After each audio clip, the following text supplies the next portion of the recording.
이 시간 말씀을 나눌 때 전하는 전하 듣는 우리 성도들이 한마음 되게 하시고 하나님 말씀 앞에 서게 하여 주옵소서.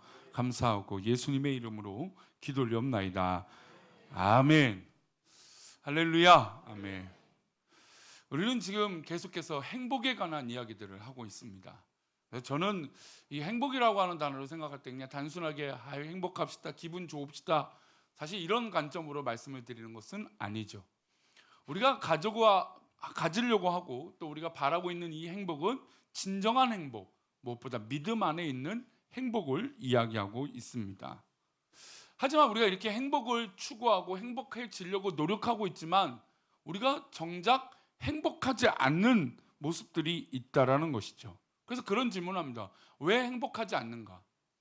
그리고 당신은 왜 행복하는가? 근데 왜 행복하지 않는가라고 하는 답은 우리 사회는 굉장히 많은 지표에서 이야기를 합니다. 전 세계에서 소득 대비, 그러니까 돈을 버는 대비 행복하지 않는 나라가 우리나라가 다행히 1등은 아닙니다. 2등이에요. 그러니까 돈을 벌긴 버는데 그 돈을 번 만큼 행복하지 않는 나라 순에 거의 상위인 나라가 우리나라입니다. 돈이 있어도 행복하지 않는 나라라는 것이죠. 그러면 사실 저는 이것도 우리나라의 과도기라고 생각합니다. 돈을 가져도 이것을 어떻게 쓸 줄 아는가.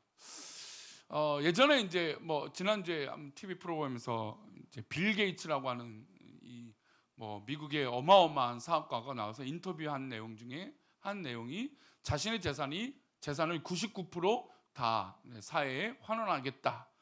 그러니까 우리가 상상할 수 없는 금액을 가지고 있는 전 세계 부유한 부자 중에 부자였던 사람이죠. 근데 그 사람이 이제 자신의 이 재산을 99% 사회에 환원하고 기부하겠다고 밝혔는데 사실 그렇게 보면 그 사람 원래 온유하구나. 원래 이렇게 좀 이렇게 나누려고 애쓰는 사람이구나. 애초부터 저는 그런 사람이라고 생각을 했는데 젊었을 때 회상했던 모습이나 이야기들을 들어보면 전혀 그렇지 않죠. 자신의 성공을 위해서 엄청나게 스트레스를 받고 또 주변 사람들을 괴롭게 하고 어떤 그 성공을 가도를 달리기 위해서 수많은 노력들을 했다라는 것이죠. 잠을 안 자기도 하고 여러 가지 노력들을 다 했다고 합니다. 그 사업의 수단들을 동의하는 사람도 있지만 사실 좀 비난하는 사람들이 있을 정도로 굉장히 어떤 이 사업 수단은 대단했던 사람이라고 할 수 있죠. 근데 그 사람이 하루하루 나이가 들수록 그가 고민됐던 건 자신의 어머니가 자기에게 했던 이야기들을 기억했다는 거죠. 정말 진정한 행복은 어디 있는가? 진정한 감사는 어디 있는가? 내 삶의 가치는 무엇인가라고 하는 질문을 던졌을 때 가지려고 하는 것보다 나누려고 할 때 훨씬 더 행복함을 알게 됐다라는 것이죠. 그래서 어머니의 어떤 그런 말씀을 기억하며 내가 그렇게 살아야겠다라고 하는 인터뷰 내용을 봤습니다. 그러니까 우리 사회는 사실 이런 과도기에 있죠. 부모로부터 아니면 때로는 어떤 성공을 위해서 여러 가지 부는 축적하고 있지만 그 부와만큼 행복하지는 않다라는 것이죠. 최근에 아버지가 아들을 아버지가 만들어서 쏴 죽인 이 일이 경찰 조사가 나올 때마다 굉장히 충격을 받습니다. 저는 그냥 아들이 생활비를 끊어서 그냥 총을 쐈다. 이것도 사실은 이해가 되지 않지만, 그러니까 이 결과를 또 지난주에 한번 이야기들을 읽어봤더니 어떤 거냐면 이혼한 아내가 이제 아들이 생활비를 어머니한테 줬는데 그 이혼한 아내가 그 남편한테 생활비를 줬다는 거예요. 근데 금액을 보니까 320이에요. 그리고 그 아들이 또 자기도 아버지 이제 이혼하셨지만 그래도 아버지를 생각하는 마음으로 320만 원을 줬다는 거죠. 그럼 합이 얼마예요? 640이에요. 일도 하지 않은데 640이에요. 와, 이건 그는 그냥 받는 돈이니까 세금도 뗄 일도 없고 뭐것도 없어요. 신고 이게 일정 금액이 넘어가면 어떻게 되는지 모르겠지만 법적인지 잘 모르겠지만 어쨌든 640만 원이 어마어마한 거예요. 근데 이거를 최근에 이게 어머니도 주고 자기도 준다는 얘기를 알게 돼서 한쪽을 끄는 거죠. 그래도 얼마예요? 320이. 엄청 큰 돈이라고 저는 생각하거든요. 근데 그거를 끊었다고 가서 총을 쏴서 죽인 거죠. 할 일이 없어서 영상을 보고 총을 만들었나? 저는 그런 생각조차 들었어요.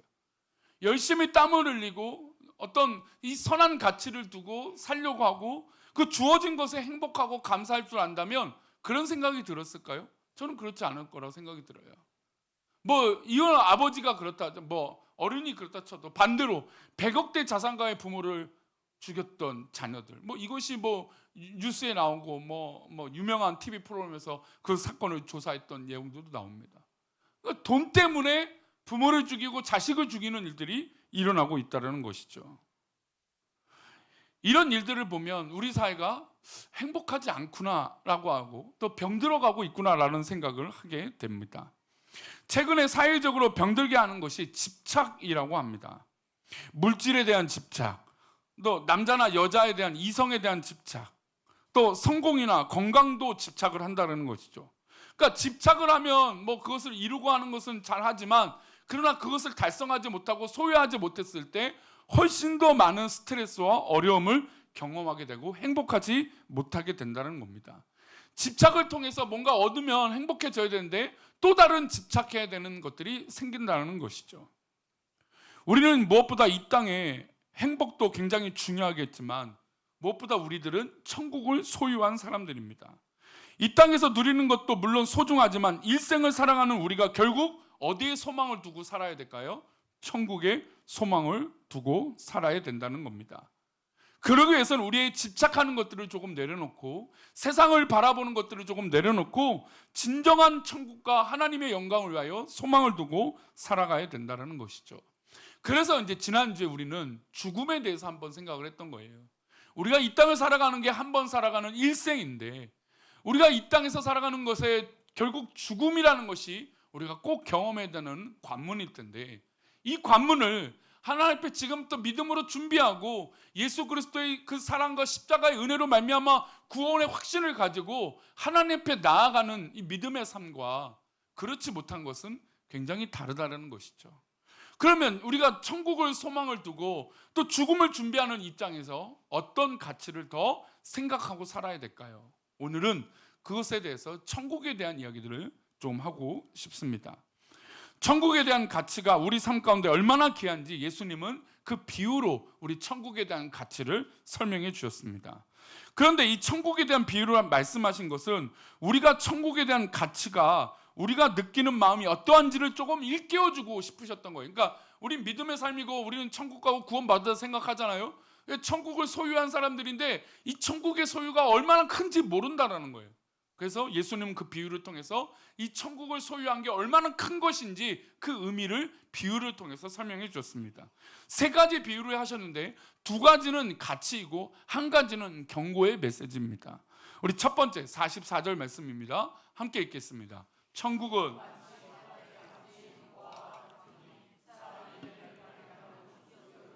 기뻐하며 돌아가서 자기의 소유를 다 팔아 그 밭을 사느니라. 천국은 마치 밭에 감추인 보와 같다라고 했습니다. 그리고 사람이 만약에 이것을 발견한 사람이 있으면 이거를 발설하지 않고 잘 둔다라는 거죠. 그리고 내가 보물을 발견했다. 그래서 기뻐해서 돌아가서 자기 소유, 그러니까 그 땅을 살 만한 어떤 이 모든 것들을 팔아서 그 밭을 산다라는 겁니다. 지금으로 말한다면 이건 약간 좀 문제가 있겠죠.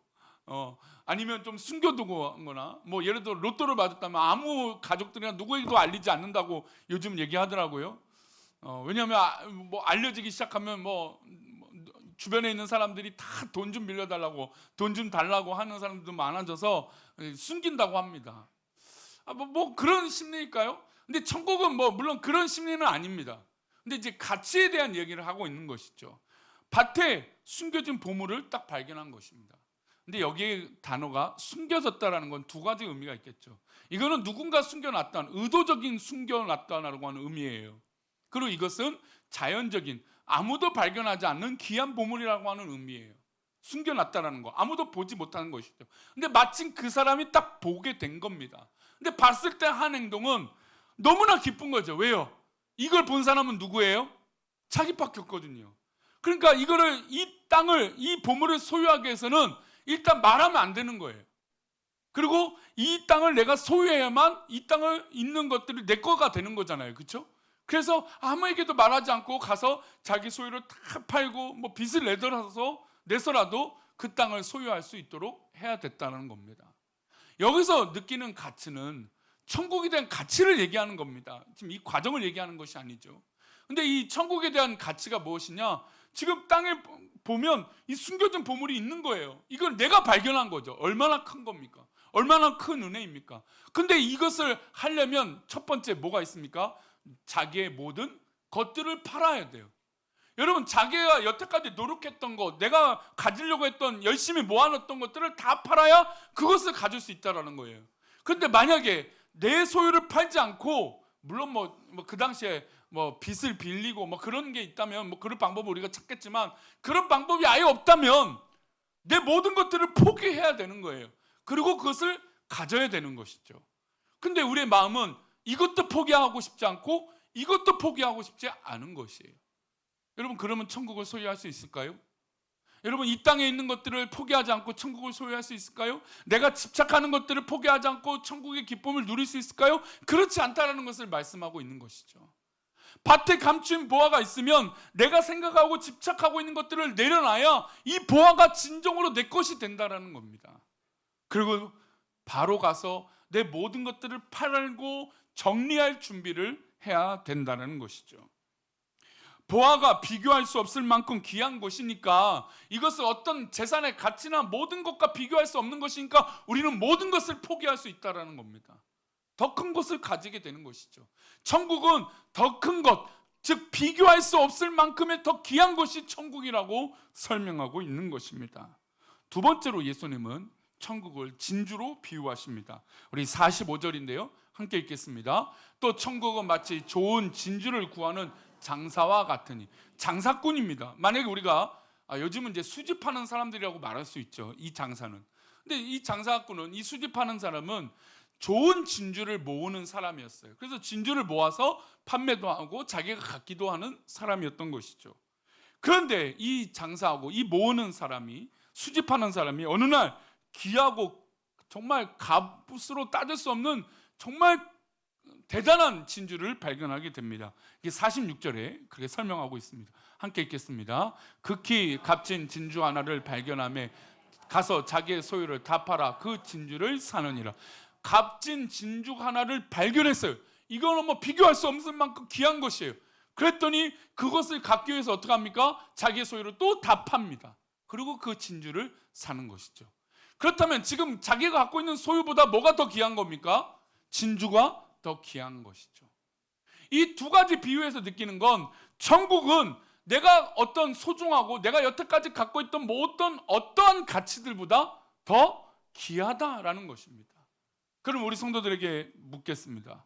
성도님들이 가고자 하는 우리 천국이 정말 우리 성도들에게 가치가 있으십니까? 정말 이렇게 내 모든 소유를 팔아서 그 천국을 소유할 만큼 값진 것이 있으십니까? 그 질문을 지금 예수님이 비유로 하신 것이죠. 말씀드린 대로 지금 진주는 어떤 수집꾼과 같은 역할이 바로 이 장사하는 사람이라고 말씀드렸습니다. 최근에 요즘은 수집하는 것들이 너무 많아요. 저도 요즘 지금은 안 하지만 최근에 KBO, 우리 한국 프로야구에서 협업한 빵 안에 그 선수들의 카드가 있었어요. 그러니까 제가 좋아하는 팀들이 있는데 그 팀의 그 카드가, 빵이, 하필이면 이 장사꾼들이 참 대단한 게, 그 선수 그 빵을 예측할 수 있는 게 아니라 어떻습니까? 무작위예요, 무작위. 그러니까 빵을 몇 종류를 사야 얻을 수 있는 거예요. 그것도 매번 나오는 게 아니라 어쩌다 걸리는 거예요. 그러니까 사람들이 하여금 그 빵을 계속 먹게끔, 사게끔 만든 거죠. 저희 가정도 한동안 누가 이렇게 보내주시기도 하고 받아서 이렇게 모으기도 했습니다. 그걸 또 나눠주기도 했고요. 근데 이런 수집들이 굉장히 많아요. 요거는 별거 아니더라고요. 정말 수집하는 사람들이 얘기 들어보면 미술품에 이런 것도 수집이죠. 정말 상상할 수도 없는 금액을 지불해서 그 수집품을 갖는다고 합니다. 우리 아이들이 이제 포토카드라는 것들이 있어요. 이제 제일 유명한 비싼 카드는 이제 포켓몬 카드라고 하는 거예요. 우리 성도님들 혹시 포켓몬 카드 들어보셨습니까? 네, 괴물 그려져 있는 카드예요. 말 그대로 아이들이 보는 괴물이 그려져 있는 이 카드거든요. 근데 이런 카드를 모은다는 건 사실 우리는 관심도 없으니까 이게 얼마나 가치 있는지 사실은 몰라요. 근데 만약에 포켓몬 카드에 관심이 있다면 이 카드가 주는 기대에 대해서 아마 알게 되면 더 놀라게 될 겁니다. 가장 비싼, 그것도 심지어 4년 전에 팔렸던 가장 비싼 카드가 한 세트인데, 이게 1998년 일본에서 발행된 건데, 일러스트레이터 피카츄, 뭐 이것도 일러스트레이터 피카츄예요. 혹시 그 얘기 들으면 혹시 있으시면 버리지 마세요. 아주 귀한 겁니다. 근데 이게 한 세트가 얼마에 팔렸냐면 하나로 70억이 팔렸어요. 한 세트가. 지금 4년이 지났는데 100억이 넘었대요. 4년이.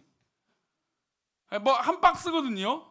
그럼 이거 뜯지 않은 거예요. 뜯지 않은 한 박스, 온전한 한 박스가 이제 70억. 뭐 그래도 종이 조각이잖아요, 우리 볼 때. 근데 그것을 수집해서 모은 사람이 70억. 이게 팔았다는 거죠. 지금은 4년이 지나서 훨씬 더 큰 금액이 됐다는 거예요. 이건 뭐 우리는 투기를 하는 사람은 아니니까 뭐 건강한 투자는 좋습니다. 만약에 우리 성도들 비트코인에 관심이 있다면 어떻게 하겠습니까? 제가 이제 컴퓨터에 워낙 관심이 많으니까 저는 뭐 구입한 적은 없지만, 만약에 이제 뭐 투자라고 한다면 우리 성도 중에 하시는 분도 있겠지만, 근데 만약에 예전에 제가 한참 뉴스를 들었을 때 비트코인 하나에 피자, 그러니까 비트코인 2개에 피자 한 판을 바꿀 수 있었어요. 제가 처음 접했을 때 뉴스가. 그러니까 지금 피자 한 판이 뭐 동네 피자 시키면 뭐 레귤러 사이즈가 뭐 2만 원 하겠습니다. 근데 그 비트코인 하나가 얼마예요? 10,000원. 돈 얘기하니까 눈이 동그래지시는.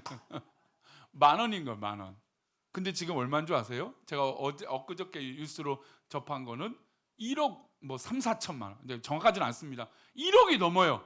그러니까 10,000원도 안 됐던 이 가치가 사실 실물도 아니거든요.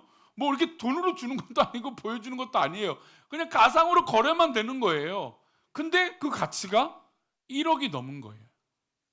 그 예전에 그래서 이제 암호화폐라고 해서 숨겨놓은 자기 뭐 하드디스크나 해갖고 한번 100개당 1000개다 갖고 있으면 1000개면 지금 얼마입니까? 어마어마한 거죠. 1000억이죠, 1000억. 그러니까 그것을 잃어버린 경우도, 그러니까 아무것도 아니었다고 생각했으니까. 만약에 우리가 그 가치를 미리 내다본다면 그것을 버리는 사람이 없겠죠. 만약에 종이 쪼가락 이 피카츄라고 하는 게 뭔데, 그걸 만약에 우리가 알았다면 그것을 우리가 미리 구입했겠죠. 가치를 모르면 아무 쪼가리도 아닌 거예요. 여기서 투자나 뭐 어떤 그런 거 관심 없으면 비트코인이 매덕이 오르는 관심이 없어요. 왜요? 우리는 알고 싶지 않은 거거든요. 그런데 정작 중요한 천국은 우리가 너무 가볍게 생각하는 경우들이 있다는 거예요. 사실 우리의 삶의 천국이라는 것은 가장 중요한 문제인데 아무런 생각 없이 이 천국과 십자가를 생각할 때가 있다는 것이죠. 그래서 예수님은 이 천국은 마치 감추인 보화가 같은 것이고 정말 놀랄만한 큰 진주와 같은 것이다라고 말씀하신 것이죠. 그만큼 가치 있는 것인데 우리가 이것을 놓치고 살고 있다는 겁니다. 어제 한 유명한 목사님의 인터뷰를 한 장면을 보게 됐는데, 그분이 하신 말씀 중에 가장 중요한 핵심은 그거였어요. 우리가 십자가의 은혜, 천국의 은혜를 너무나 교회가 싸구려로 만들고 있다라는 거예요. 그 말에 참으로 동의가 돼요. 예수 십자가의 은혜가 정말 크고 구원의 은혜가 정말 크고 천국의 가치가 너무나 비교할 수 없을 만큼 큰데 우리는 너무나 싸구려처럼 치부하고 있다는 것이죠. 우리 성도님은 어떻습니까? 천국은 이렇게 귀한 것을 믿고 고백하십니까? 그렇다면 천국의 이 가치를 더 두시고 행복해지시기를 소망합니다. 왜냐하면 우리는 천국 갈 사람들이니까, 천국에 저 하늘에 소망이 있는 사람들이니까 이 땅에 있는 이 세상의 기준과 기쁨은 정말 아무것도 아니게 될 수 있다는 것이죠. 아까 선언에 말씀드린 대로 우리가 집착하고 우리가 계속해서 고민하고 있는 것들이 저 천국에 비교하면 아무것도 아니어서 내 모든 것들을 다 팔아버릴 수도 있다는 겁니다. 그리고 예수님은 세 번째 비유로 이 천국에 대해서 우리들에게 경고를 하십니다. 47절인데요. 함께 읽겠습니다. 또 천국은 마치 바다에 치고 각종 물고기를 모는 그물과 같으니, 천국은 마치 바다에 치고 그물을 쳐놓은 것과 같답니다. 그럼 그물에 모든 물고기가 걸리겠죠.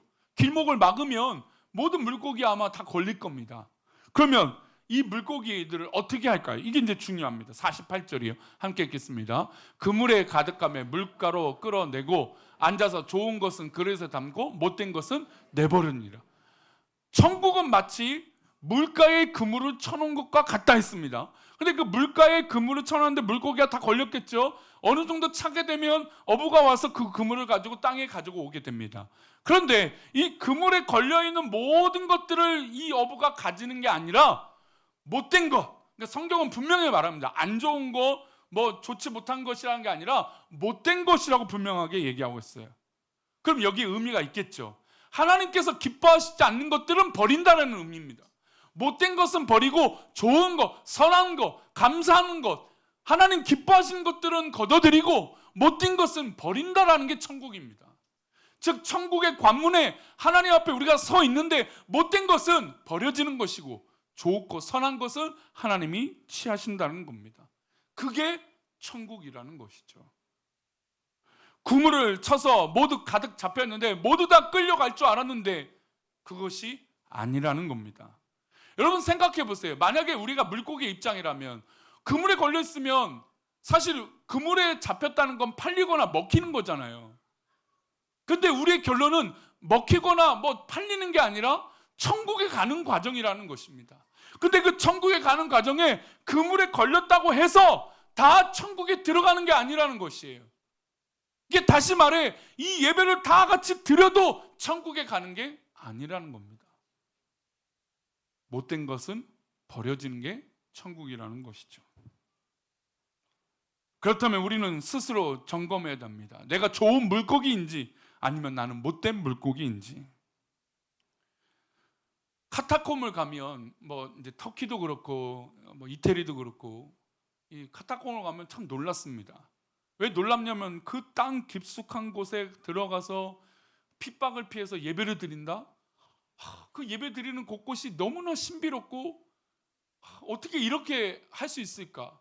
사실 땅 깊숙하게 들어가면 뭐 지금처럼 뭐 빛이 있고 전기가 좋아서 환하게 비춰주는 것도 아니고 뭐 촛불 하나 뭐 등불 하나 켜고 겨우겨우 어두운 것들을 밝히며 가는데 뭐 옆에 사람도 제대로 보이지 않은 그 형편에서 수십 명 수백 명이 모여서 그 지하 땅굴에서 예배를 드리는 거예요. 얼마나 놀랍습니까? 그런데 제가 한 가지 주목하고 싶은 건 이 카타콤에 뭐가 늘 있냐면 뼈의 무덤들이 다 있어요. 그냥 무덤이 그냥 뼈들이 그냥 한두 개만 있는 게 아니라 수십 개, 수백 개, 수천 개씩 있는 거예요. 그 뼈들이 어떻게 왔는가 보면은 순교를 하신 분들이 있고 거기서 예배를 다가 죽는 분도 있었다는 거예요.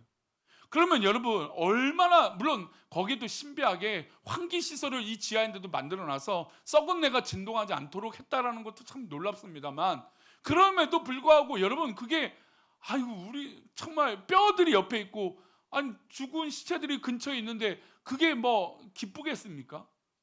근데 그 모습을 곁에 두고 뭐 하는 거예요? 예배를 드린다라는 거예요. 그러면 이 예배를 드리는 사람들의 마음은 어떨까요? 그 수백 개 수천 개의 뼈들 앞에서 예배 드리는 그 사람의 심정은 어떨까요? 바로 그 사람들은 나도 저렇게 죽을 수도 있구나라고 생각하며 예배를 드렸다는 거예요. 그러니까 이 예배를 드릴 때 얼마나 진실하게 예배를 드렸겠습니까? 이 예배를 드리면서 얼마나 간절하게 예배를 드렸겠습니까? 그 지하 땅굴에서 예배를 드리며 얼마나 저 죽음을 하나님 앞에 그리며 천국을 소망하며 예배를 드리지 않았겠습니까? 우리가 한때 중국과 뭐 북한에도 그렇지만 지하 교회를 위해서 한동안 기도를 얼마나 많이 했는지 모릅니다. 그런데 그들의 기도 제목은 우리는 문 열어놓고 한번 예배를 드리고 싶다라는 거예요. 근데 그들은 예배를 문 열고 드릴 수 없는 거예요. 문을 꼭꼭 닫고 혹시나 누가 나를 감시할까봐 지켜볼까봐 신고할까봐 숨어서 예배를 드리는 거죠. 성경책에 걸리면 처형당하니까 성경책을 어떻게든 감춰놓고 있습니다. 베개 밑에든 어디든 감춰놓고 틈만 나면 어떻게든 성경을 읽습니다. 여러분 그런 걸 비교하면 우리는 너무나 편하고 너무나 감사한 조건 아닙니까? 그런데 더욱더 놀라운 건 이렇게 감사한데도 천국에 소망이 없다라는 거예요. 여러분, 우리가 즐겁고 행복하지 않는 건 천국의 소망이 없다라는 걸 말씀드렸습니다. 그러면 다시 이것을 풀어본다면 우리가 지금 이 예배를 드리고 있음에도 불구하고 천국의 심장이 뛰지 않기 때문에 이 예배가 살아있지 못한다라는 것이죠. 카타콤에서 예배를 드리고 지하교에서 예배를 듣고 목숨 걸고 예배를 드렸던, 우리 한국교회도 사실 그렇게 목숨 걸고 예배를 드린 적이 차마 50년 60년 전이었던 일이었습니다.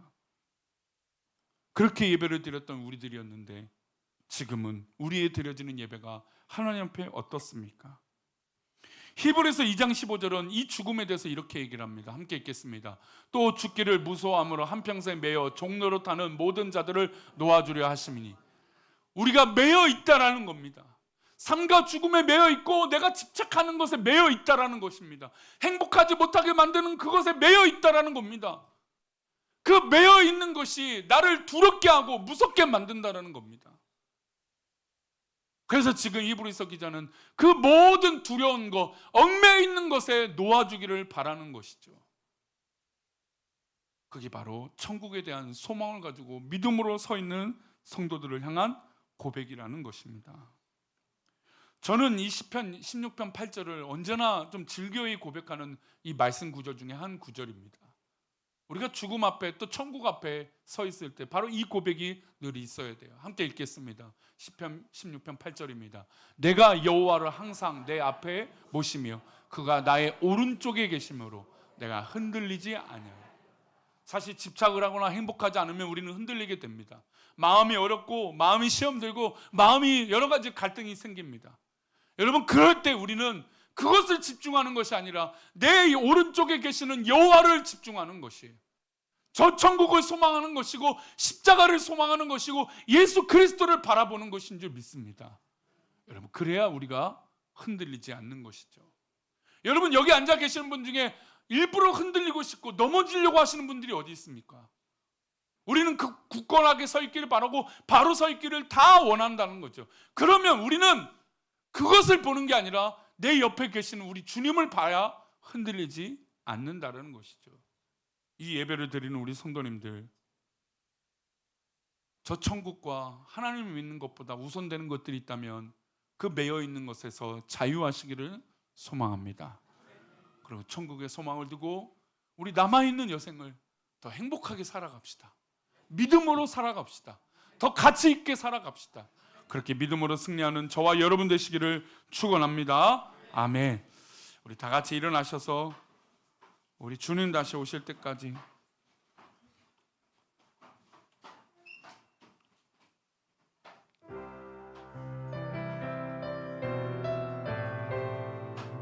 찬양하시고 기도하겠습니다.